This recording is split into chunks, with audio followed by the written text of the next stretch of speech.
Hi, this is Trin from Guide to Happier You. I took a little bit of a hiatus, but I'm back now, and I want to talk about sadness. Um, Being happy is very, very important, but important to being happy is the ability to let yourself feel sad.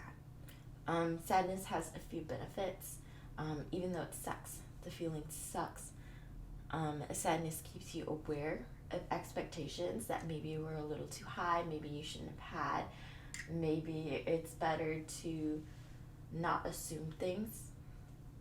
Sadness keeps you aware of whether or not you're on track to your goals. Make sure that if you're not on track, you have that little bump, that little initiative that gets you back on your grind.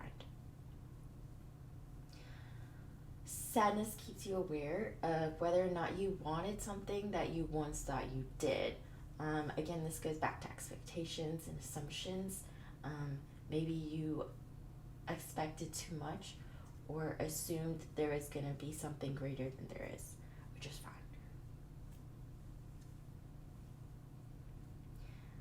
Sadness just helps you reorient yourself and mourn a little bit and let that thing go.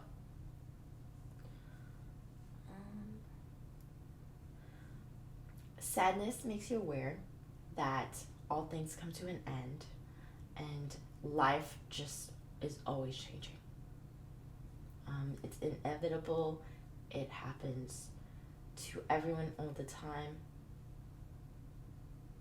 Where you are today is not going to ensure where you are tomorrow.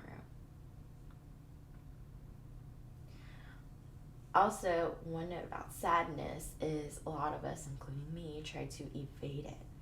And the reason why that doesn't work is because it keeps it lingering in your subconscious for a little bit longer, and kind of drains away at your energy. Once you learn to embrace the sadness and ride through it, that is the quickest, most effective way to kind of get through that patch. And it can make it easier for you to learn because you're being more present and letting yourself feel these emotions. Once you learn to embrace the sadness, write it out, and let it go, it becomes a lot easier to let it go.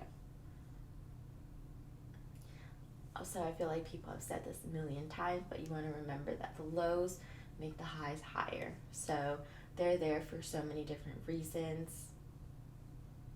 and they shouldn't be discounted.